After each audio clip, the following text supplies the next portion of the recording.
Welcome to the first in a series of video tutorials for Football Manager 2007 for the Xbox 360.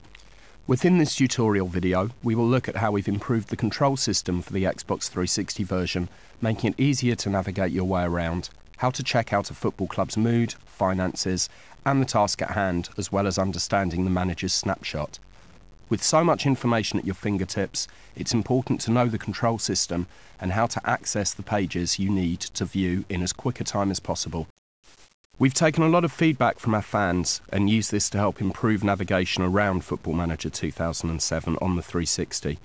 All of the buttons on the pad serve a purpose, and knowing what each button does will help you enormously. If you have a minute or two, it will be worth familiarising yourself with some of the buttons.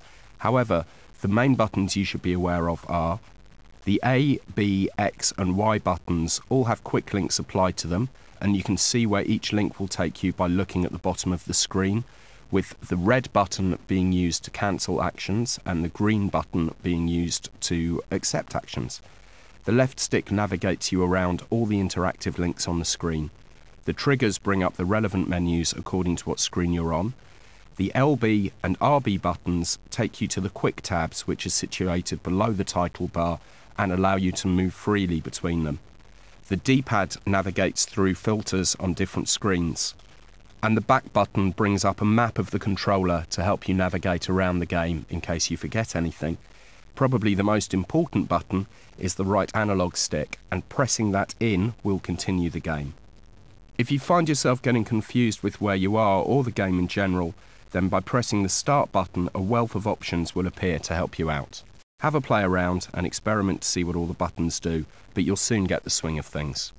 To have a look at the current mood surrounding your management, you should press either the LB or RB button on the top of your control pad and select the boardroom option.